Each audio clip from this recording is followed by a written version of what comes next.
ছোট গাছটা দেখছেন? আপনি কি জানেন এই গাছ আপনার ঘরের বাতাস পরিষ্কার করতে পারে, ঘুম ভালো করতে পারে? এছাড়াও আরও অনেক কিছুর সুন্দর সুন্দর গুণ আছে এই গাছের। আজকে আমি আপনাদের এই গাছ নিয়ে কথা বলবো। হ্যালো এভরিওয়ান, কেমন আছেন? অনেক দিন পরে চলে আসছি। আমার এই চ্যানেলটা অনেক দিন বন্ধ ছিল। আশা করছি আপনারা পাশে থাকবেন, ভালোবাসবেন। আমি আমার টপিকসে চলে যাচ্ছি। এই যে এই গাছটা দেখছেন, এই গাছের নাম স্পাইডার প্ল্যান্ট। আমরা অনেকেই জানি, বিশেষ করে যারা গাছ প্রেমী আমার মতো গাছ পছন্দ করে আমরা সবাই এই গাছের নাম জানি কম বেশি।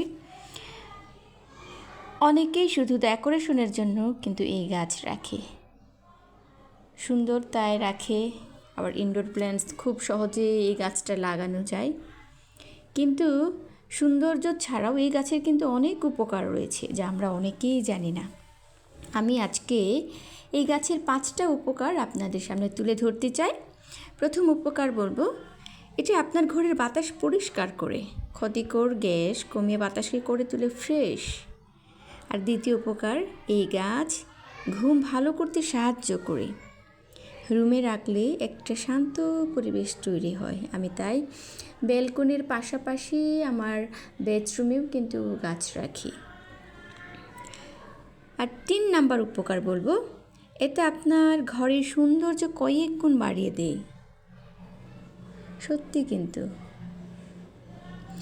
সব ধরনের ছোট ছোট টব বলেন, মানে বিভিন্ন ধরনের বিভিন্ন পাত্রে কিন্তু এই গাছটা রাখা যায়। এই যে এই ঝুলন্ত পাতাগুলো দেখতে পাচ্ছেন, এগুলো দেখতে কিন্তু অনেক সুন্দর লাগে। আর এই পাতাগুলো থেকেই আপনি কিন্তু আবার নতুন নতুন টবে বসাতে পারবেন। হ্যাঁ, ও মাটিও কিন্তু লাগে না এই গাছগুলো লাগাতে। আমরা ইচ্ছে করলে কাচের জারে পানি দিয়ে কিন্তু এই গাছটা বড় করতে পারি। চতুর্থ উপকার, এটা খুব সহজে বড় হয়, বিশেষ করে নতুনদের জন্য। যারা চিন্তা করছেন গাছ লাগাবেন, ইনডোর প্ল্যান্টস লাগাবেন, তাদের জন্য একটা পারফেক্ট একটা কিন্তু গাছ। সবুজ মানেই পজিটিভ অনুভূতি, আমরা সবাই জানি। এটা আপনার মন ভালো রাখতে সাহায্য করে। তাই আজই একটা স্পাইডার প্ল্যান্ট নিয়ে আসুন।